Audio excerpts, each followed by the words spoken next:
Hello and welcome back to my YouTube channel. Hope you are all doing well. तो देखो आज हम यहाँ पर हिस्ट्री के कुछ क्वेश्चंस को डिस्कस करेंगे। ये क्वेश्चंस देखो आपके प्रीवियस एग्जाम्स में ही पूछे गए हैं, सो नो डाउट आपके आने वाले एग्जाम्स में यह बेनिफिशियल होने वाले हैं। देखो इससे पहले हम पार्ट 18 यानी कि 18 वीडियोज़ ऑलरेडी डिस्कस कर चुके हैं, जिनमें हमने सिर्फ और सिर्फ हिस्ट्री के ही क्वेश्चन को डिस्कस करके रखा हुआ है। तो अगर आपने वो वाली वीडियोज़ अभी तक नहीं देखी है तो इस वीडियो के डिस्क्रिप्शन में जाएँ, वहाँ पर हिस्ट्री क्वेश्चन करके लिंक दिया गया होगा, उस लिंक पर क्लिक करके उन वीडियोज़ को देख लें। तो चलिए वीडियो को शुरू करते हैं।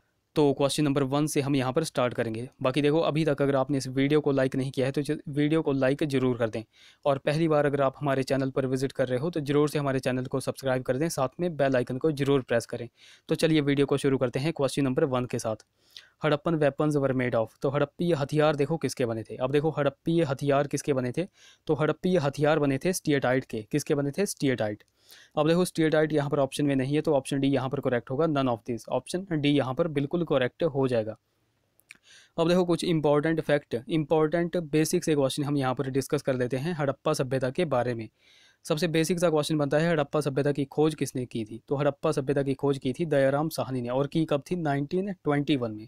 दूसरा क्वेश्चन बनता है कि इस सभ्यता को क्या कहा जाता है?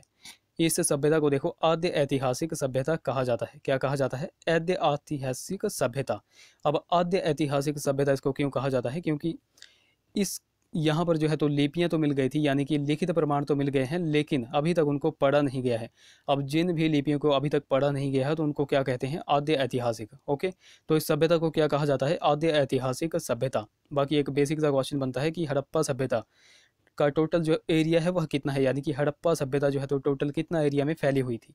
तो हड़प्पीय सभ्यता यानी कि सिंधु घाटी सभ्यता टोटल 13 लाख स्क्वायर किलोमीटर क्षेत्रफल में फैली हुई थी। ये पॉइंट यहाँ से आपको नोट रखना है।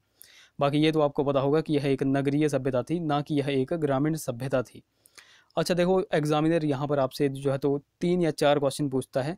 तो सबसे पहला क्वेश्चन वह पूछेगा कि हड़प्पा सभ्यता का सबसे उत्तरी स्थान कौन सा है। दूसरा क्वेश्चन पूछेगा हड़प्पा सभ्यता का सबसे दक्षिणी स्थान कौन सा है। तीसरा क्वेश्चन पूछेगा हड़प्पा सभ्यता का सबसे पूर्वी स्थान कौन सा है, और चौथा क्वेश्चन पूछेगा हड़प्पा सभ्यता का सबसे पश्चिमी स्थान कौन सा है। तो देखो यहाँ पर मैं आपको बता देता हूँ, हड़प्पा सभ्यता का सबसे जो उत्तरी स्थान है तो वो कौन सा है, तो वो है मांदा। क्या है? मांदा, जो कि कहाँ पर पड़ता है? जम्मू कश्मीर में। और किस नदी के किनारे? चिनाब नदी के किनारे। सबसे पूर्वी स्थान कौन सा है? तो देखो सबसे पूर्वी स्थान है आलमगीरपुर, जो कि कहाँ पर पड़ता है? उत्तर प्रदेश में। उत्तर प्रदेश में। और किस नदी के किनारे? हिंडन नदी के किनारे। अच्छा सबसे सबसे दक्षिणी स्थान कौन सा है? तो सबसे दक्षिणी स्थान है दाइमाबाद। क्या है? दाइमाबाद, जो कि कहाँ पर पड़ता है? महाराष्ट्र में। और किस नदी के किनारे पड़ता है? तो यह प्रवर नदी या फिर आप कह सकते हो गोदावरी नदी के किनारे पड़ता है। और जो सबसे पश्चिमी स्थान है, सबसे पश्चिमी स्थान कौन सा है? तो सबसे पश्चिमी स्थान है सुतका गैंडोर। क्या है? सुतका गैंडोर, जो कि वर्तमान कहाँ पर पड़ता है? तो वर्तमान यह पाकिस्तान में पड़ता है। और किस नदी के किनारे पड़ता है? तो यह दास्क नदी के किनारे पड़ता है। तो देखो यहाँ से इंपॉर्टेंट क्वेश्चंस बनते हैं जो कि आपको बिल्कुल नोट रखने हैं। अगले क्वेश्चन की बात करें, the famous grammarian Panini held from which one of the following mahajanapada. तो प्रसिद्ध व्याकरण पाणिनि निम्न में से किस महाजनपद के निवासी थे? तो यह जो है तो गांधार महाजनपद के निवासी थे। ऑप्शन ए यहाँ पर बिल्कुल करेक्ट हो जाएगा। अब देखो पाणिनि के बारे में एक पॉइंट आपको यहाँ से नोट रखना है कि पाणिनि ने कौन सी पुस्तक लिखी थी। तो देखो पाणिनि ने लिखी थी अष्टध्यायी। ये क्वेश्चन बहुत बार एग्जाम में बनता है, तो ये आपको नोट रखना है। पाणिनि की कौन सी पुस्तक है? तो यह है अष्टध्यायी। अगले क्वेश्चन की बात करें, the concept of Anuvrata was advocated by. तो अनुव्रत की संकल्पना की वकालत जो है तो किसके द्वारा की गई थी? अब देखो एग्जामिनर आपको कंफ्यूज करने के लिए यहाँ पर कैसे जो है तो ऑप्शंस दे देता है। जैसे ऑप्शन ए में महायान बौद्ध धर्म दिया है, ऑप्शन बी में हीनयान बौद्ध धर्म दिया है, और ऑप्शन सी में जैन धर्म दिया गया है। अब देखो कुछ स्टूडेंट्स यहाँ पर कंफ्यूज हो जाते हैं और महायान यहाँ पर टिक कर देते हैं, जो कि गलत है। देखो अनुव्रत की संकल्पना की वकालत जो है तो जैन धर्म ने की थी। ऑप्शन सी यहाँ पर बिल्कुल करेक्ट हो जाएगा। किसने की थी? जैन धर्म ने की थी। अब देखो जैन धर्म के बारे में कुछ बेसिक से क्वेश्चंस हम यहाँ पर देख लेते हैं। सबसे पहले बेसिक सा क्वेश्चन बनता है कि जैन धर्म की स्थापना किसने की थी? तो जैन धर्म की स्थापना ऋषभ देव ने की थी। किसने की थी? ऋषभ देव ने। अच्छा इसके 22वें तीर्थकर कौन थे? जैन धर्म के 22वें तीर्थकर कौन थे? तो वो थे अरिष्ट नेमी। कौन थे? अरिष्ट नेमी। अच्छा 23वें कौन थे? 23वें तीर्थकर कौन थे? ये आप नीचे कमेंट करके बताओ। और 24वें एवं अंतिम कौन थे? तो 24वें एवं अंतिम थे महावीर स्वामी, जो कि आप सभी को पता है।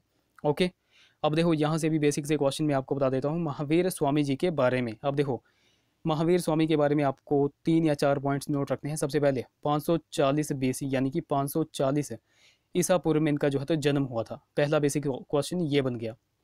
उसके बाद दूसरा बेसिक क्वेश्चन क्या बनता है, 510 बीसी, 510 ईसा पूर्व में जो है तो इन्होंने अपना घर छोड़ दिया था।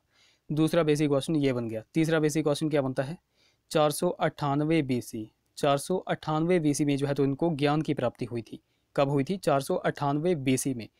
उसके बाद लास्ट पॉइंट बनता है 468 बीसी, 468 बीसी में जो है तो उनकी मृत्यु हो गई थी। तो ये 3-4 पॉइंट आपको इनके बारे में बिल्कुल नोट रखने हैं, जो कि अक्सर एग्जाम में पूछे जाते हैं। ओके, अगले क्वेश्चन की बात करें। क्वेश्चन हमारा 4 है, which rock edict of Ashoka provide a description of the horrors of Kalinga war. तो अशोक का कौन सा शिलालेख कलिंग युद्ध की विभीषिका का विवरण प्रदान करता है। अब देखो, कलिंग युद्ध के बारे में जो है तो कहाँ पर चर्चा की गई है, 13वें शिलालेख में चर्चा की गई है। तो ऑप्शन बी यहाँ पर बिल्कुल करेक्ट हो जाएगा। अब देखो, कुछ इंपॉर्टेंट अशोक के शिलालेखों को हम यहाँ पर बिल्कुल देखेंगे, जो कि बिल्कुल इंपॉर्टेंट हैं, हर बार एग्जाम में पूछे जाते हैं। तो इंपॉर्टेंट जैसे कौन है, तो इंपॉर्टेंट है जैसे फर्स्ट में क्या कहा गया है, तो फर्स्ट में कहा गया है इसमें पशु बलि की निंदा की बात जो है तो की गई है, पशु बलि की निंदा की बात की गई है। उसके बाद इंपॉर्टेंट आता है फोर्थ, चौथा शिलालेख। अब चौथे शिलालेख में क्या कहा गया है, तो चौथे शिलालेख में भेरी घोष की जगह जो है तो धम्म घोष की यहाँ पर चर्चा की गई है। ओके, उसके बाद इंपॉर्टेंट आता है 7वां एवं 8वां। और 7वें और 8वें शिलालेख में क्या है, अब देखो 7वें और 8वें शिलालेख में अशोक की तीर्थ यात्राओं का उल्लेख किया गया है। किन की यात्राओं का, तीर्थ यात्राओं का उल्लेख किया गया है। 7वें एवं 8वें के बाद आता है इंपॉर्टेंट 13वां शिलालेख, जो कि हमने यहाँ पर डिस्कस कर लिया। 13वें शिलालेख में जो है तो कलिंग युद्ध के बारे में वर्णन किया गया है।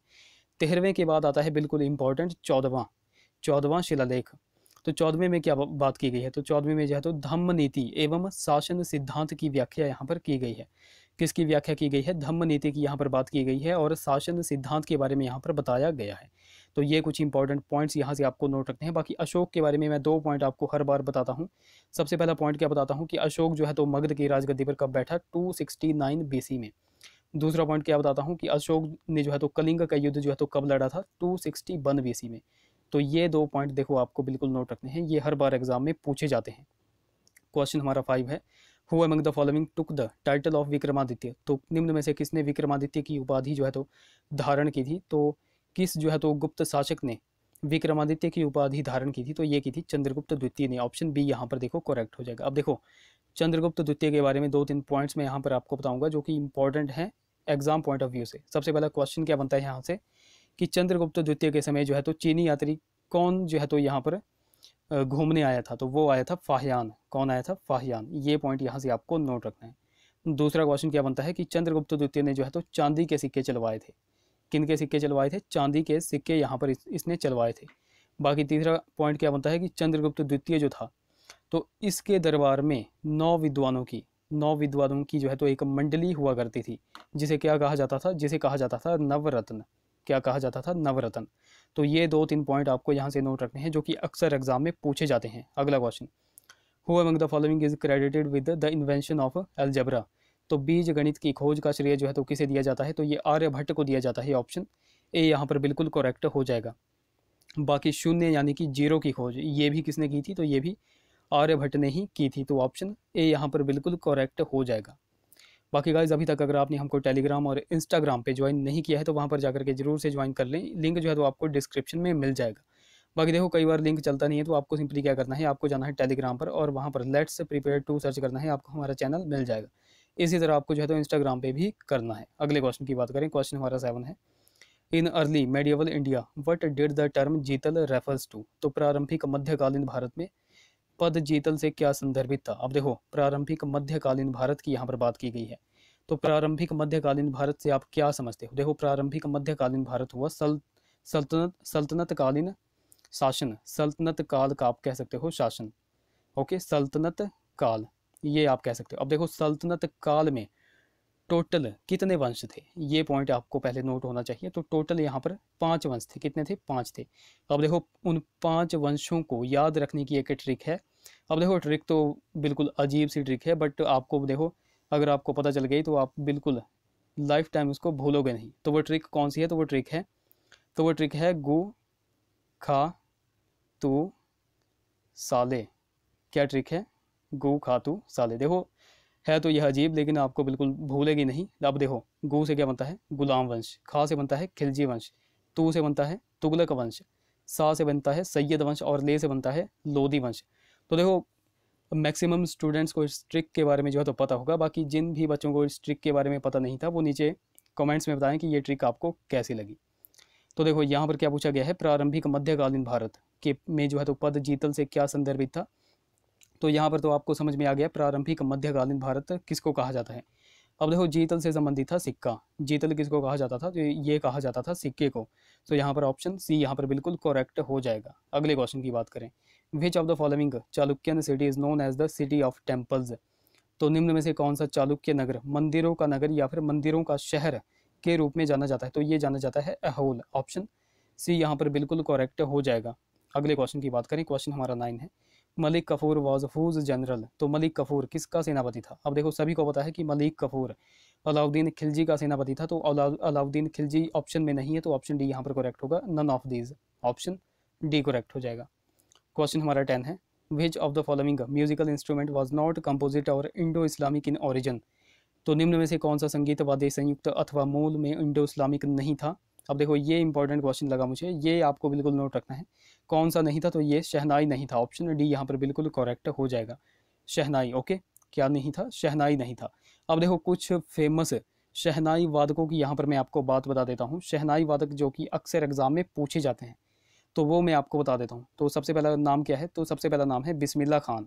क्या है, बिस्मिल्लाह खान। ये पॉइंट देखो यहाँ से आपको नोट रखना है, बिस्मिल्लाह खान का संबंध किससे है, तो ये शहनाई से है, ये अक्सर एग्जाम में क्वेश्चन बनता है। दूसरा क्वेश्चन दूसरा बनता है दया शंकर, दया शंकर। तो दया शंकर का संबंध किनसे है, तो दया शंकर का संबंध भी शहनाई से है। और तीसरा क्वेश्चन बनता है अली अहमद हुसैन खां, अली अहमद हुसैन खां, इनका संबंध किससे है, तो इनका भी शहनाई से है। तो ये 3 नाम आपको बिल्कुल नोट रखने हैं, ये अक्सर एग्जाम में पूछे जाते हैं। बिस्मिल्लाह खां हो गया, दया शंकर हो गया और हुसैन खां हो गया। हुसैन खां का कई बार जो है तो नाम लिया जाता है अली अहमद हुसैन खां। तो ये कुछ इंपॉर्टेंट पॉइंट्स आपको यहाँ से नोट रखने हैं। बाकी गाइज अगर आपको वीडियो अच्छी लग रही होगी तो जरूर से इस वीडियो को लाइक कर दें। अगला क्वेश्चन, भक्त Tukaram was a contemporary of the Mughal emperor. तो भक्त तुकाराम किस मुगल शासक के समकालीन थे, तो ये थे जहांगीर के समकालीन, ऑप्शन डी यहाँ पर देखो बिल्कुल करेक्ट हो जाएगा। अगले क्वेश्चन की बात करें, क्वेश्चन हमारा 12 है, कुमार संभव an epic poem was composed bye. तो कुमार संभव एक महाकाव्य किसके द्वारा रचित था। तो कुमार संभव किसने लिखी है, तो ये कालिदास ने लिखी है। 12 का ऑप्शन ए करेक्ट हो जाएगा। अच्छा, हरिसेन ने किस पुस्तक की रचना की है, चंद बरदाई ने किस पुस्तक की रचना की है और बाण भट्ट ने किस पुस्तक की रचना की है, ये आप नीचे कमेंट करके बता दो। इन तीनों के बारे में आप नीचे कमेंट करके बता दो। अगले क्वेश्चन की बात करें, who was the successor of Shivaji. तो शिवाजी का उत्तराधिकारी देखो कौन था। देखो शिवाजी से बहुत सारे क्वेश्चन बनते हैं। अब देखो सिंपल सा एक क्वेश्चन मैं यहाँ पर आपको बता देता हूँ जो कि अक्सर एग्जाम में अब पूछा जा रहा है। तो क्वेश्चन क्या पूछा जा रहा है कि शिवाजी को औरंगजेब ने कहाँ पर कैद किया था। तो आपको नोट रखना है, शिवाजी को जो है तो औरंगजेब ने कहाँ पर कैद किया था, जयपुर भवन में। कहाँ पर, जयपुर भवन में। अब यहाँ पर पूछा गया है शिवाजी का उत्तराधिकारी कौन था, तो ये था संभाजी, ऑप्शन सी यहाँ पर देखो बिल्कुल करेक्ट हो जाएगा। अब देखो एक पॉइंट तो मैंने आपको यहाँ पर बता दिया, ये एग्जाम में क्वेश्चन बनता है कि शिवाजी को औरंगजेब ने कहाँ पर कैद किया था, तो जयपुर भवन में। दूसरा क्वेश्चन क्या बनता है, दूसरा क्वेश्चन बनता है कि शिवाजी की राजधानी क्या थी। तो शिवाजी की राजधानी थी रायगढ़। क्या थी, रायगढ़। देखो ये अक्सर एग्जाम में क्वेश्चन बनता है, तो ये भी आपको पॉइंट नोट रखना है। फिर तीसरा क्वेश्चन क्या बनता है, तीसरा क्वेश्चन बनता है कि शिवाजी के मंत्रिमंडल को क्या कहा जाता है। तो देखो शिवाजी के मंत्रिमंडल को कहा जाता था अष्टप्रधान। क्या कहा जाता है, अष्टप्रधान। ये पॉइंट देखो यहाँ से आपको नोट रखना है। और देखो एक इंपॉर्टेंट और पॉइंट है शिवाजी के बारे में जो कि आपको नोट रखना है, तो वो कौन सा पॉइंट है। अब देखो यहाँ पर पूछा जाता है कि शिवाजी ने जो है तो सूरत को कब कब लूटा था। कई बार एग्जामिनर आपको कंफ्यूज करने के लिए पूछ देता है कि शिवाजी ने सूरत को कितनी बार लूटा था। तो सूरत को उसने 2 बार लूटा था। सूरत बेसिकली किसका केंद्र था, तो यह मुगलों का केंद्र था। तो सूरत को इसने 2 बार लूटा था और कब कब लूटा था, तो ये पॉइंट आपको नोट रखना है। एक तो 1664 में और एक 1670 में। ये 2 पॉइंट देखो आपको यहाँ से नोट रखने हैं। ओके, अगले क्वेश्चन की बात करें जो कि हमारा लास्ट क्वेश्चन है, विच one of the following was the first fort constructed by the British in India. तो भारत में अंग्रेजों द्वारा निर्मित पहला किला निम्न में से कौन सा था। तो देखो भारत में जो है तो अंग्रेज सबसे पहले आए कब थे, तो आए यह 1600 ईस्वी में थे, 1600 ईस्वी में।